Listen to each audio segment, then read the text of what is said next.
From the Presidential Palace, Manila, Dateline Malacañang.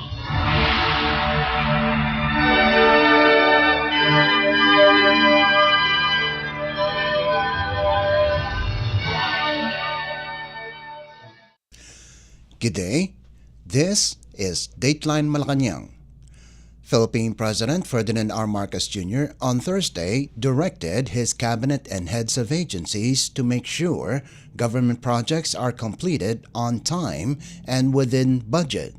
President Marcos's fresh directive came in the wake of his order for all cabinet secretaries, heads of agencies with cabinet rank, other heads of agencies and presidential advisors and assistants to resign from their respective posts in line with his bid for a bold reset of the government. During the presentation of Republic Act or RAs 12154 and 12180 in a ceremony at Malacañang Palace in Manila, the President admitted that the government is in flux following his mass resignation order. President Marcos also stressed the need to carefully look into all the official development assistance or ODA loans, especially those that have been delayed. The chief executive added that the approval of ODA loans will be stricter starting now. President Marcos assured the public that his administration, with the help of the Department of Economy, Planning and Development, or DepDev, which was created by virtue of RA 12145, would ensure the completion and full implementation of its priority projects. Sa ilalim ng DepDev, mas madali na ring matutukoy kung aling proyekto ang dapat palawakin, alin ang kailangan ayusin, at alin naman ang dapat nang itigil para mas maging kapaki-pakinabang para sa mga Pilipino.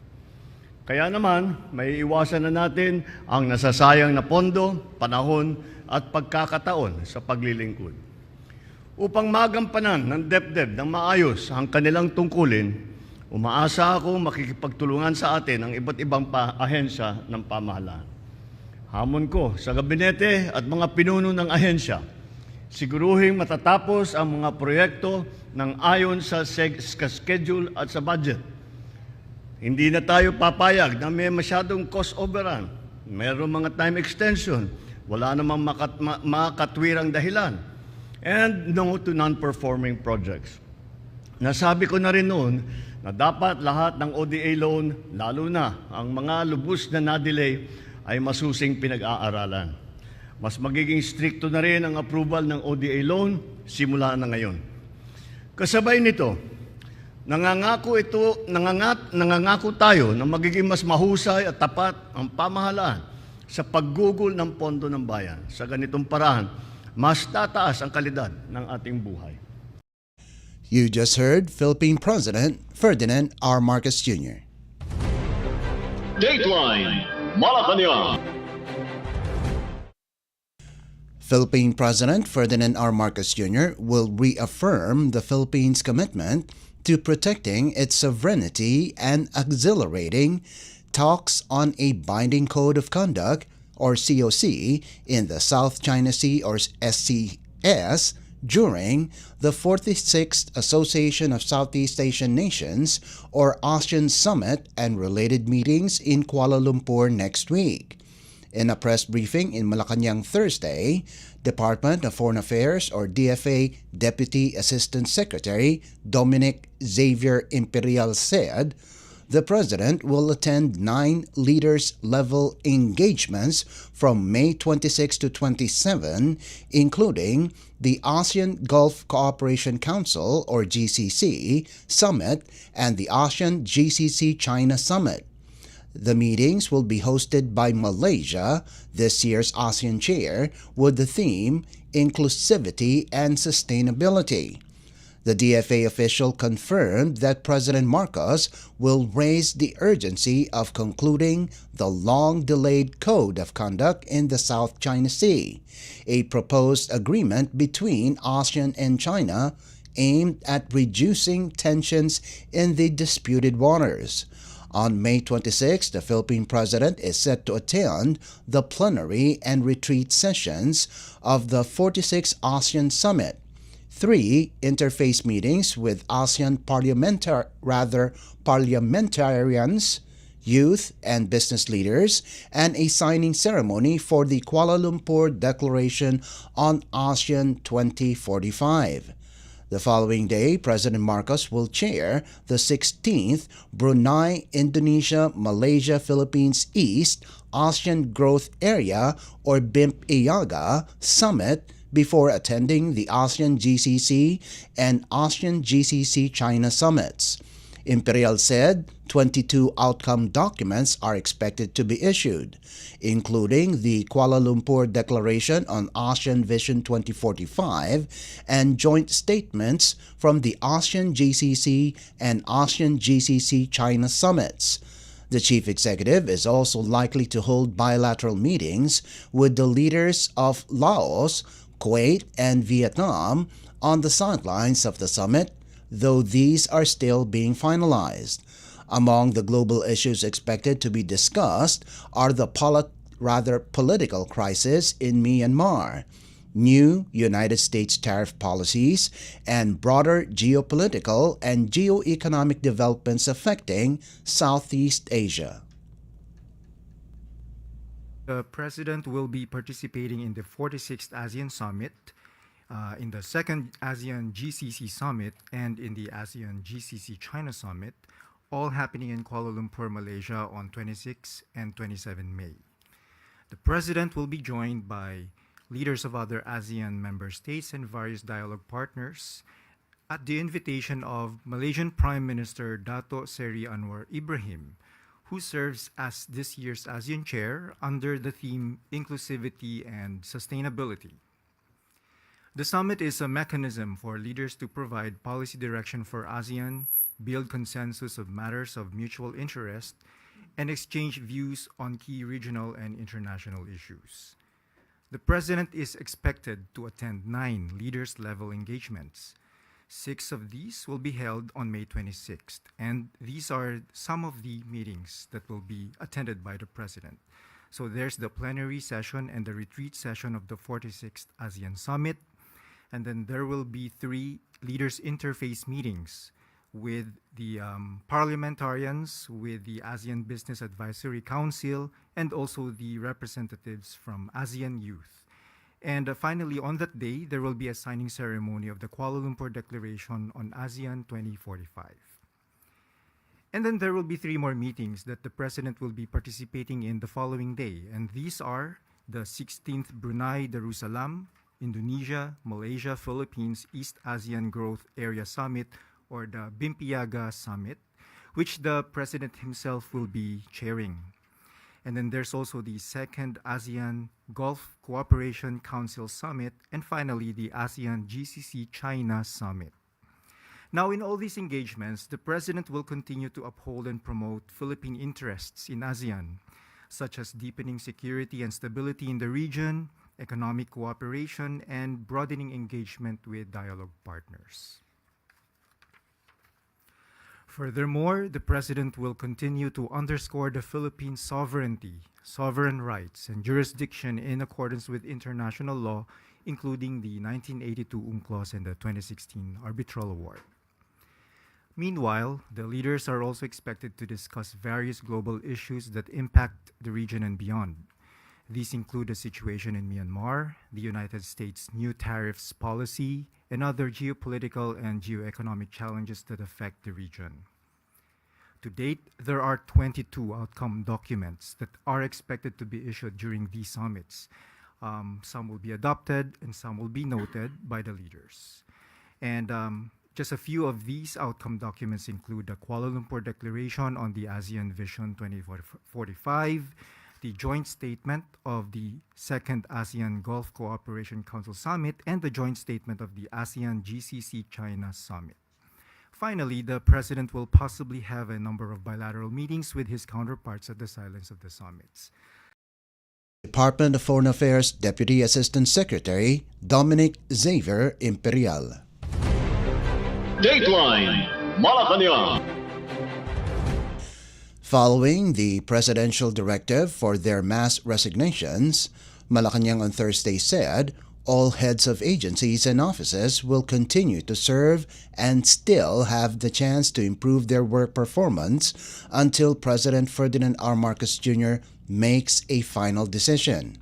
In a Palace press briefing, Presidential Communications Office or PCO Undersecretary and Palace Press Officer Claire Castro said they will stay in their respective positions, but if the President really sees that if they don't deserve their positions, they will be out.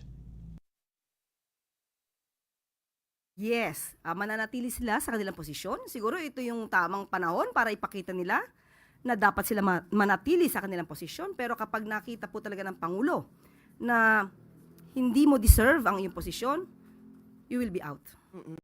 Castro said the filing of courtesy resignations covers cabinet secretaries, heads of agencies with cabinet rank, and other heads of agencies and presidential advisors and assistants. This as the palace official revealed that the president had expressed frustration over the seemingly unsatisfactory performance of some of his cabinet, as reflected by the results of the midterm elections. Castro said the failure to reach President Marcos's target for full victory of the administration-backed Alyansa para sa Bagong Pilipinas Senate slate in the May 12 elections signifies public dismay over the government's performance. Minado ang Pangulo na kulang sa kanyang paningin, na kulangan siguro ang taong bayan sa naging performance ng gobyerno, kaya hindi nila nakuha yung pinaka-target na numero especially sa Senado. Pero kahit ano pa man yan, kung ano man maging-resulta, ganito pa rin dapat ang gawin ng ating Pangulo, mas mapabilis pa rin ang performance ng administrasyon. Yun din po talaga ang nais ng ating Pangulo. Earlier on Thursday, Malacañang announced that President Marcos ordered all cabinet secretaries to submit their courtesy resignations in a decisive move to recalibrate his administration following the results of the recent elections. Many of the cabinet members had already heeded the chief executive's directive. Dateline Malacañang. Malacañang on Thursday assured the public that government services and ongoing projects will not be disrupted by President Ferdinand R. Marcos Jr.'s sweeping directive for all cabinet secretaries to submit their courtesy resignations, even as it clarified that no specific official is being singled out in the process. In a Palace press briefing, Presidential Communications Office or PCO Undersecretary and Palace Press Officer Claire Castro said the directive meant to recalibrate the administration's priorities will not halt or cause delays in government operations. Maliwanag din po ang sinabi ng Pangulo, hindi po maaapektuhan kung ano po ang pending at existing projects habang ito ay may transition. At tuloy-tuloy lamang po ang pagtatrabaho ng mga cabinet secretaries at ng mga tao sa gobyerno. At mas maganda po itong mapakita rin ng ating mga heads of agencies, cabinet secretaries, na sila ay naaayon sa goal ng Pangulo. Ipakita nila na sila ay dapat na matantili bilang parte ng administrasyon ng ating Pangulo. Sabi nga natin, walang puwang ang tamad at korap sa administrasyon ni Pangulong Marcos Jr.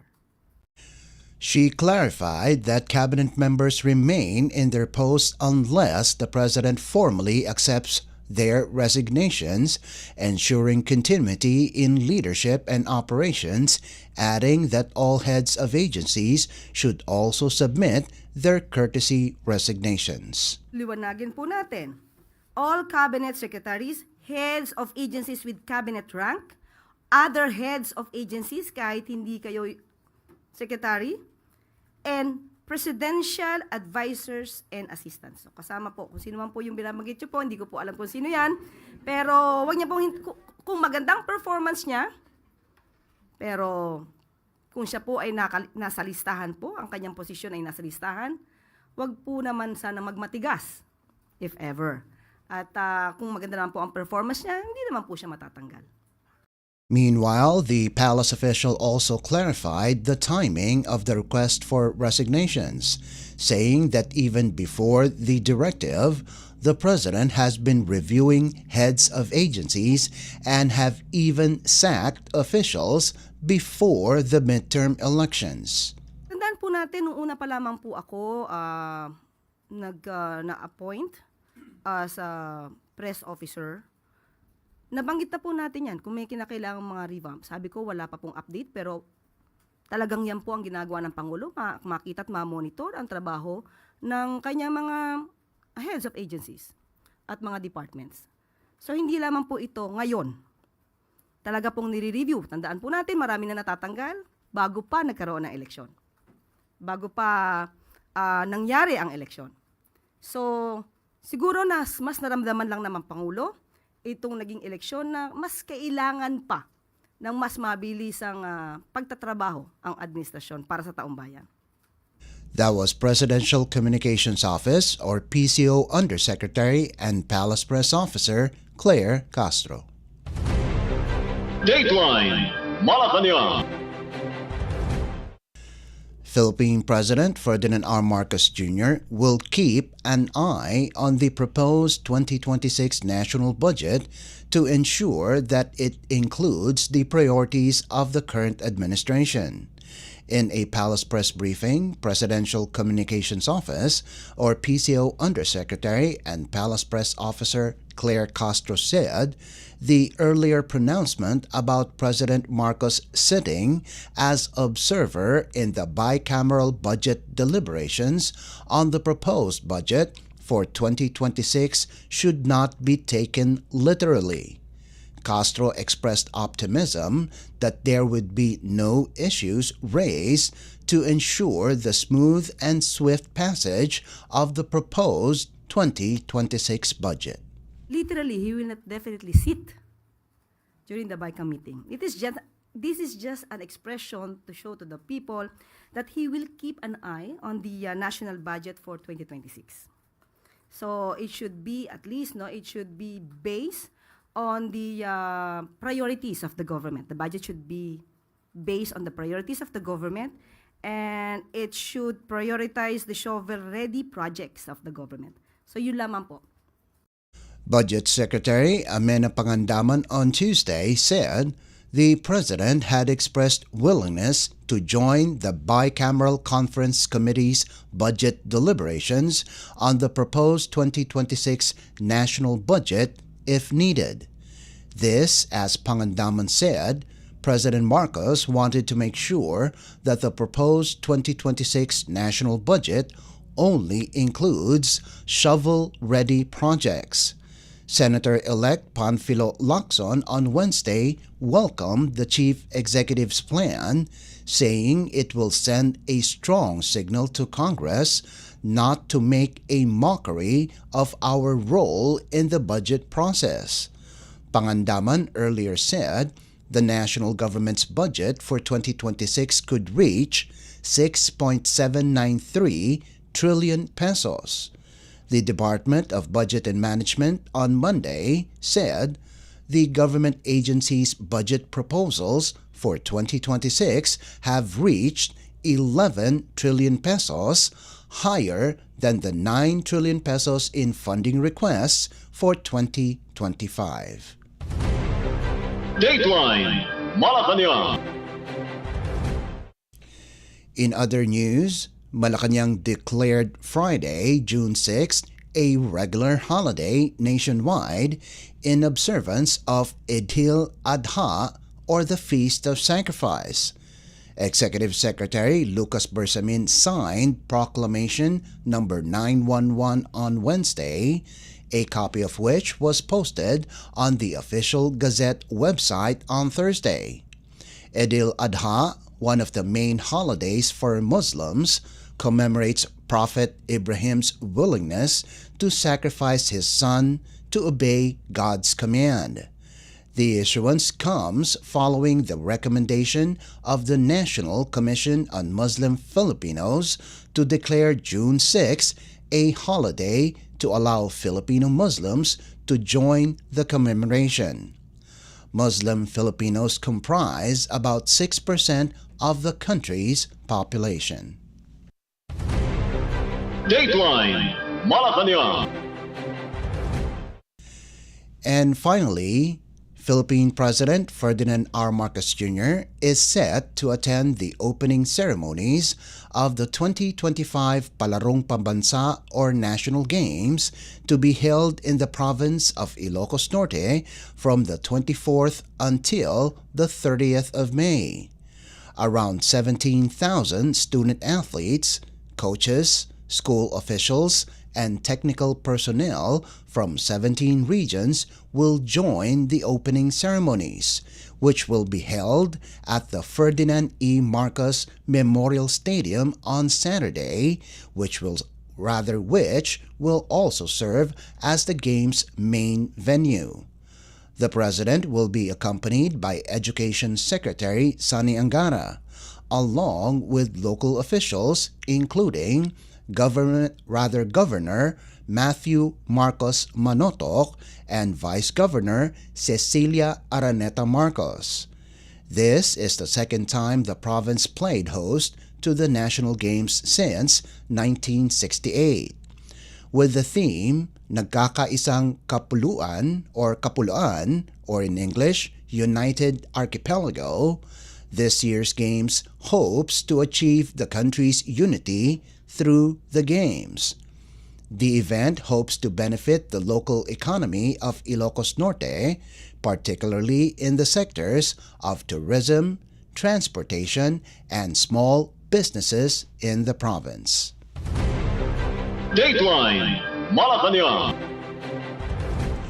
And that concludes this edition of Dateline Malacañang. For Radyo Pilipinas World Service, this is Leo Magpayo. Good day and stay safe. From the Presidential Palace, Manila, Dateline Malacañang.